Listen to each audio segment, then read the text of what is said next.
Hello, welcome back to my YouTube channel. എല്ലാവർക്കും എൻ്റെ പുതിയൊരു വീഡിയോയിലേക്ക് സ്വാഗതം. ഇന്ന് ഞാൻ വന്നിരിക്കുന്നത് ഒരു കുക്കിംഗ് വീഡിയോ ആയിട്ടേ അല്ല, പകരം ഒരു ബ്യൂട്ടി ടിപ്പും ആയിട്ടാണ് കേട്ടോ. ബ്യൂട്ടി ടിപ്പെന്ന് പറയാൻ പറ്റില്ല, ഒരു എണ്ണ കാച്ചൽ വീഡിയോ ആയിട്ടാണ് കേട്ടോ.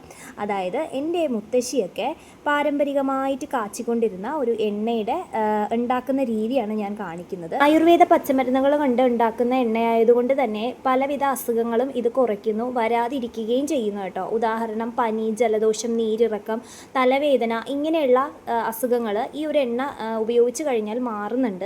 അതുപോലെ തന്നെ എലിച്ചു വീഴുന്ന കുഞ്ഞു മക്കൾ മുതൽ വലിയ ആൾക്കാർക്ക് വരെ ഈ ഒരു എണ്ണ നമുക്ക് ഉപയോഗിക്കാൻ പറ്റും. മുടി നല്ല സമൃദ്ധമായിട്ട് വളരും കേട്ടോ. ഇനി എത്ര മൊട്ട കുട്ടികളായിരുന്നാലും മുടി വളരും. അപ്പോൾ എൻ്റെ മുത്തശ്ശിയൊക്കെ ഈ ഒരു എണ്ണയാണ് കേട്ടോ ഉപയോഗിച്ചുകൊണ്ടിരിക്കുന്നത്. ഇപ്പോഴും അതേ, ചെറുപ്പകാലത്തിലും അതേ. മുത്തശ്ശി വേറെ ഒരു എണ്ണയും ഉപയോഗിക്കാറില്ല, ഈ ഒരു എണ്ണയാണ് ഉപയോഗിക്കുന്നത്. സമൃദ്ധമായിട്ട് മുടിയുണ്ട് കേട്ടോ, നല്ല മുടിയുണ്ട്. ഈ മുടിക്ക് നീളം കുറഞ്ഞവരാണ്, ചുരുണ്ട മുടിക്കാരാണെങ്കിൽ നല്ല ഉള്ളോടുകൂടി ഈ ഒരു എണ്ണ തേക്കുമ്പോൾ വളരെയും ചെയ്യും കേട്ടോ. അപ്പോൾ ഈ എണ്ണ കാച്ചാൻ വേണ്ടിയിട്ട് ആവശ്യമായിട്ടുള്ള സാധനങ്ങൾ കുഴിമുണ്ടാനും ഞവരയിലയാണ് കേട്ടോ. അപ്പോൾ അത് രണ്ട് പ്ലേറ്റിലായിട്ട് ഞാൻ എടുത്ത് വെച്ചിട്ടുണ്ട്. അപ്പോൾ ആദ്യമായിട്ട് നമ്മൾ ചെയ്യേണ്ടത്, ആദ്യം ഗ്യാസ് കത്തിക്കുക. ഗ്യാസ് കത്തിച്ചതിന് ശേഷം ഒരു പച്ച ഈർക്കിലെടുക്കുക. ഞവരയില ഇങ്ങനെ കോർത്തതിന് ശേഷം നമുക്കിതിലേക്ക് കാണിച്ച് വാട്ടിയെടുക്കുക കേട്ടോ. പണ്ടൊക്കെ എൻ്റെ മുത്തശ്ശിയൊക്കെ ചെയ്തിരുന്നത് വിറകടുപ്പിലാണ് ഇങ്ങനെ പച്ച ഈർക്കിലിൽ കൊരുത്തിട്ട് ഇങ്ങനെ ഓരോന്നായിട്ട് വെച്ച് ഇങ്ങനെ വാട്ടി എടുക്കാറുണ്ടായിരുന്നു കേട്ടോ. ഞാൻ കണ്ടിട്ടുള്ളത് ആ ഒരു ടെക്നിക്കാണ്. പക്ഷേ ഇപ്പോൾ നമുക്കിവിടെ അടുപ്പില്ല, പകരം ഗ്യാസാണ്. ഇപ്പോൾ ഗ്യാസിൽ നമുക്കിങ്ങനെ ചെയ്യാം കേട്ടോ. അപ്പോൾ ഇതിങ്ങനെ ഓരോന്നായിട്ട് ഇങ്ങനെ വാട്ടി എടുക്കാം. ഒത്തിരി ഇട്ട് കരിച്ചെടുക്കേണ്ട.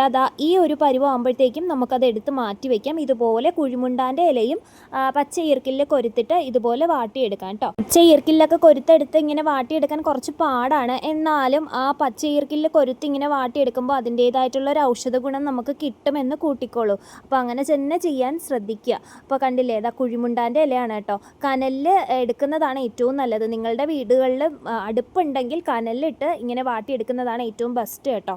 അപ്പോൾ എല്ലാം വാട്ടിയെടുത്തിട്ടുണ്ട്. ഇനി നമുക്ക് ഓരോന്നായിട്ട് ഇങ്ങനെ പിഴിഞ്ഞെടുക്കാം. കൈ കൊണ്ടാണ് കേട്ടോ ഇങ്ങനെ പിഴിയുന്നത്. കൈ കൊണ്ട് കണ്ടില്ലേ, അതിൻ്റെ നീര് മാത്രം ഇങ്ങനെ പിഴിഞ്ഞെടുക്കാം കേട്ടോ. നല്ലോണം പിഴിഞ്ഞെടുക്കുന്നുണ്ട്. നമ്മൾ ഈ കൊച്ചു കുഞ്ഞുങ്ങൾക്കൊക്കെ ജലദോഷം വരുമ്പോൾ ഈ പനിക്കൂർക്കയുടെ നീരിങ്ങനെ തലയിലിങ്ങനെ ഇറ്റിച്ച് കൊടുക്കുമെന്ന് കേട്ടിട്ടുണ്ട്. ഞാൻ ചെയ്തിട്ടില്ല, അങ്ങനെ പറഞ്ഞു കേട്ടിട്ടുണ്ട്.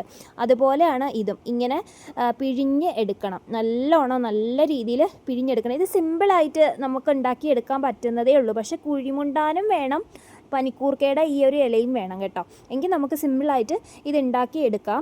എണ്ണ കാച്ചുമ്പോൾ വേണമെങ്കിൽ ചെറിയ ഉള്ളിയും അതുപോലെ നമ്മുടെ ഉലുവയില്ലേ അതൊക്കെ ചേർക്കാം കേട്ടോ. പിന്നെ തണുപ്പായതുകൊണ്ട് കുഞ്ഞു കുട്ടികൾക്കും കൂടെ തേക്കുന്നത് കൊണ്ട് ഞാനത് ചെയ്യുന്നില്ല കേട്ടോ. അപ്പോൾ എല്ലാം ഇങ്ങനെ പിഴിഞ്ഞെടുത്തിട്ടുണ്ട് കേട്ടോ. നല്ല പച്ച കളറിൽ ഇരിക്കുന്നതുണ്ടോ, ഞാൻ കൈകൊണ്ട് തന്നെ പിഴിഞ്ഞെടുത്തതാണേ. അപ്പോൾ നമുക്ക് എണ്ണ കാച്ചാനായിട്ട് അടുപ്പത്ത് ഒരു ഉരുളി വെച്ച് കൊടുത്തിട്ടുണ്ട്. ഓട്ടുരുളിയൊക്കെ ആണെങ്കിൽ ഏറ്റവും നല്ലതാണ് കേട്ടോ. അപ്പോൾ ഞാനിവിടെ ഇരുന്നൊരു ഉരുളി എടുത്ത് വെച്ചിട്ടുണ്ട്. ഇനി ഈ ഒരു നമ്മൾ വാട്ടി വെച്ചിരിക്കുന്ന ആ ഒരു ഔഷധക്കൂട്ട് ഇതിലേക്ക് ഒഴിച്ചു കൊടുക്കുവാണേ. അപ്പോൾ നല്ലോണം ഒന്ന് ഇളക്കി കൊടുക്കുക, ഗ്യാസ് ഒന്ന് കത്തിച്ച് കൊടുക്കുക. ഇനി ഇത് നല്ലോണം ഒന്ന് തിളച്ച് വരണം കേട്ടോ. നല്ല തിളച്ച് വന്നതിന് ശേഷം വേണം നമുക്കിതിലേക്ക് നാളികേരത്തിൻ്റെ എണ്ണ, അതായത് നമ്മുടെ വെളിച്ചെണ്ണയൊക്കെ ചേർക്കേണ്ടത് കേട്ടോ. അപ്പോൾ നല്ലോണം തിളച്ചിട്ടുണ്ട്.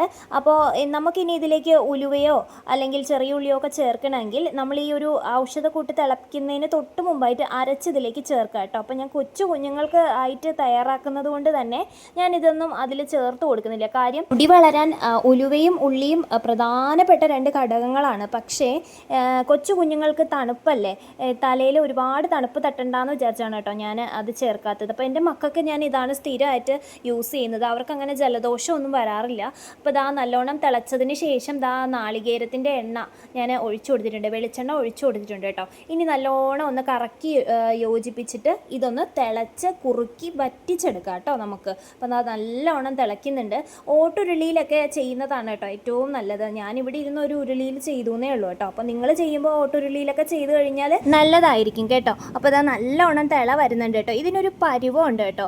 ഉമിക്കിരി പരുവം എന്നാണ് അമ്മ പറയുന്നത്. ഉമിക്കിരി പരുവം എന്ന് പറഞ്ഞു കഴിഞ്ഞാൽ നമ്മൾ ഈ ഒരു എണ്ണ കാച്ചി വറ്റി വരുമ്പോഴേക്കും അതിൻ്റെ അടിയിലുള്ള കൊത്തില്ലേ, ബാക്കി വരുന്ന അവശിഷ്ടത്തിനെയാണ് കൊത്ത് എന്ന് പറയുന്നത്. അത് ഒരുമാതിരി ഉമിക്കിരിയുടെ പരുവം പോലെ പൊടിഞ്ഞു വരുന്നതായിട്ട് നമുക്ക് കാണാൻ പറ്റും.